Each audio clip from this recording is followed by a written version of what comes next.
जून 2025 की Iran Israel war में Iran ने इज़राइल के हाइफा पोर्ट को बर्बाद कर दिया था। हाइफा इज़राइल का एक लौता मेजर पोर्ट है। कैप्टन अजीत वडकल, जो वर्ल्ड के नंबर 1 राइटर हैं और केमिकल टैंकर्स पर 6,640 दिन से ज़्यादा कमांड कर चुके हैं, वो इस हाइफा पोर्ट पे 1 दर्जन बार से ज़्यादा जा चुके हैं। हाइफा पोर्ट इज़राइल का लार्जेस्ट ट्रेड गेटवे है और ज़्यादातर फ्यूल गुड्स, मेडिसिन और मैन्युफैक्चरिंग इक्विपमेंट यहीं पर इंपोर्ट होता है। हाइफा पोर्ट लगभग 30 मिलियन मीट्रिक टन्स की कमोडिटीज़ हर साल संभालता है। इसकी container capacity 1.4 million 20 foot equivalent units है। अब ईरान की मिसाइल अटैक से इज़राइल को एक ज़बरदस्त धक्का लगा। इस अटैक से यूएस के प्लान्स पर पानी फिर गया, जिसमें वो इस हाइफा पोर्ट को आईमैक का एक इम्पॉर्टेंट पॉइंट बनाना चाहता था। इज़राइल रजीम ने एक नामुमकिन सा सक्सेस रेट डिक्लेयर किया है ईरानियन मिसाइल को इंटरसेप्ट करने में। इज़राइल का दावा है कि 87% तक उन्होंने ईरानी मिसाइल्स इंटरसेप्ट कर लिए थे, और ये स्टोरी सारे वेस्टर्न जूइश मीडिया तोते की तरह बिना कोई सवाल के लगातार दिखाए जा रहे थे।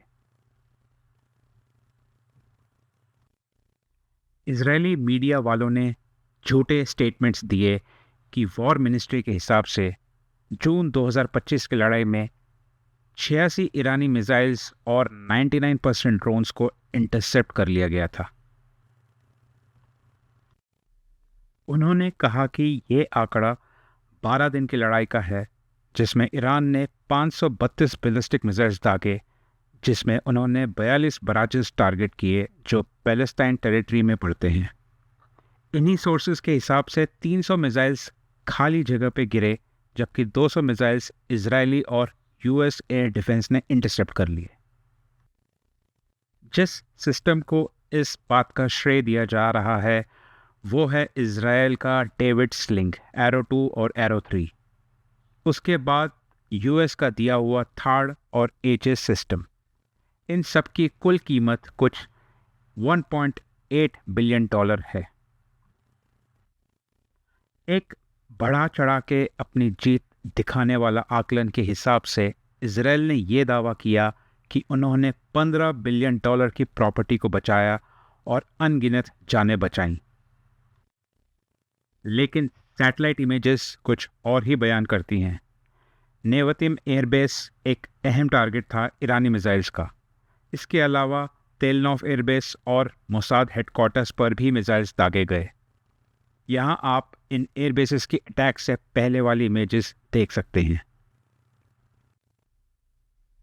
कम से कम 3 मिसाइल्स मोसाद हेडक्वार्टर्स के इलाके में गिरी।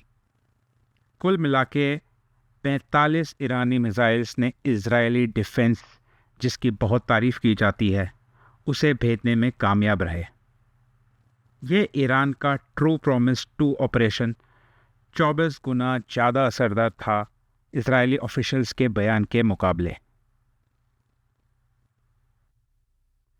इजरायल ने मिसाइल की गिनती में भी धोखा दिया। विजुअल एविडेंस ने कंफर्म किया है कि ईरान ने 3 भागों में 56 मिसाइल्स दागे। 26 मिसाइल करमनशाह से, 19 मिसाइल तबरीज से और 11 मिसाइल शिराज से। यही गड़बड़ी इजरायल ने ऑपरेशन ट्रू प्रॉमिस 1 के वक्त भी की थी, और ये दावा किया था कि 300 मिसाइल्स और ड्रोन्स में से 99% को उन्होंने इंटरसेप्ट कर लिया था। ये फिगर पूरी उल्टी पड़ गई जब पब्लिक से वॉर की वीडियो फुटेजेस मिली। शुरू में ईरान ने लिक्विड फ्यूल से चलने वाले बैलिस्टिक मिसाइल जैसे शहाब 3 को इस्तेमाल किया। ये मिसाइल की गति कम थी और इनकी दिशा का अंदाज़ा लगाना आसान था, और इसलिए इन्हें आसानी से इंटरसेप्ट किया जा सकता था। इसलिए इन मिसाइल्स को डिकॉयस के साथ मिला के इस्तेमाल में लाया गया, ताकि एयर डिफेंस सिस्टम धोखे में आ जाए और उनके इंटरसेप्टर्स ठीक से काम ना दे सके। ईरानी मिसाइल्स ने इजरायली डिफेंस को कई बार भेदा है, इजरायली ऑफिशियल आंकड़ों के मुकाबले से कहीं ज़्यादा, कम से कम उनकी इंटरसेप्टर्स की तादाद से तो ज़्यादा ही।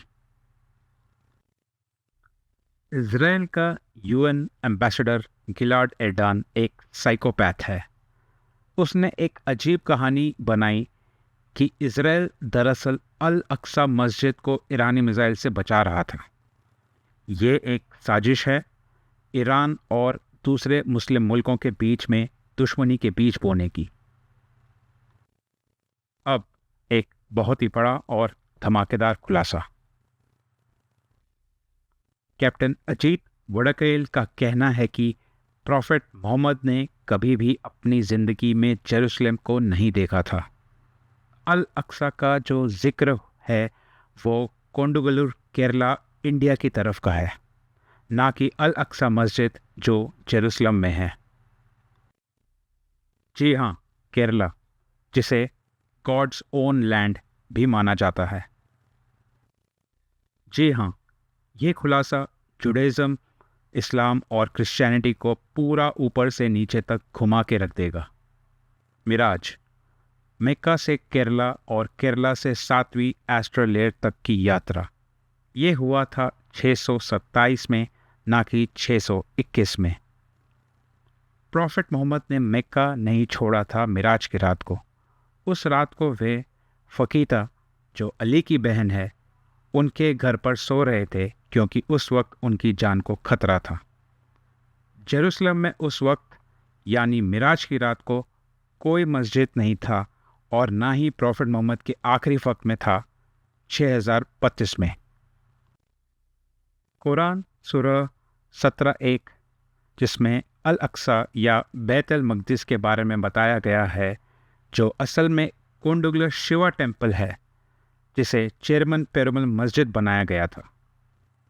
ये दुनिया का तीसरा मस्जिद था मक्का और मदीना के बाद और इंडिया का पहला मस्जिद। हिंदू राजा चेरमन पेरुमल, जो मक्का ओएसिस और जेरूसलम में माउंट मोरिया के टेम्पल के मालिक थे, वो पहले भारतीय बने इस्लाम को अपनाने वाले। उन्हें प्रॉफेट मोहम्मद ने नाम दिया थियाजुद्दीन, यानी मुस्लिम राजा थिया लोगों का।